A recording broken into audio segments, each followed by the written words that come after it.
आपण गोदा ते नर्मदा यात्रा करतोय त्या पुण्यश्लोक लोकमाता अहिल्यादेवी होळकर यांच्या चरणी नतमस्तक होतो। आजच्या या कार्यक्रमामध्ये मंचावर आपल्याला आशीर्वाद देण्याकरता उपस्थित असलेले परमपूजनीय गुरुमाऊली अप्पासाहेब मोरे माऊली, श्रीमंत युवराज महाराज यशवंतराव होळकर बहादूर इंदौर संस्थान, श्री रवींद्र चव्हाण जी ज्यांनी यात्रेची संकल्पना या ठिकाणी मांडली आणि यात्रा संपन्न करतायत असे जलसंपदा मंत्री राधाकृष्ण विखे पाटील जी, गिरीश महाजन जी, छगन भुजबळ जी, हिरामण खोसकर जी, सीमाताई हिरे, देवयानेते फरांदे, डॉक्टर राहुल अहेर, दिलीप काका बनकर, गोपीचंदजी पडळकर, सदाभाऊ खोत, हिमगौरी आडके, विलास शिंदे, अबप उद्धव महाराज मंडलिक, आचार्य तुषार भोसले, डॉक्टर रामकृष्णदास महाराज, अबप संजय नाना धोंडगे, श्री दीपक कपूर, श्री संजय बेलसरे, त्याचप्रमाणे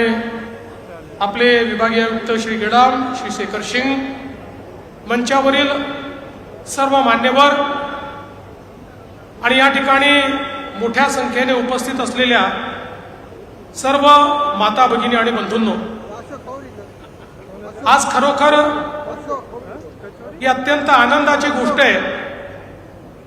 की पुण्यश्लोक अहिल्यादेवी होळकर यांच्या त्रिशताब्दी निमित्त महाराष्ट्र शासनाच्या जलसंपदा विभागाने एक अतिशय महत्त्वाची यात्रा गोदा ते नर्मदा या यात्रेचं आयोजन केलं आणि आज त्र्यंबकेश्वर मध्ये गोदेचं पूजन करून, आई गोदावरीला नमन करून आणि त्र्यंबकेश्वरचे राजा त्र्यंबकेश्वर महादेव यांना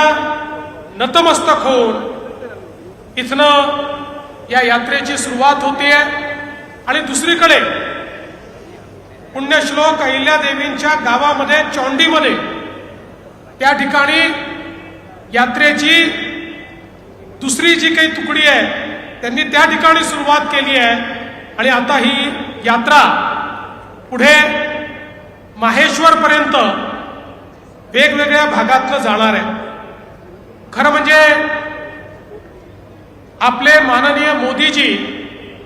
हे नेहमी सांगतात विरासत भी और विकास भी, वारशाचं संवर्धन आणि विकास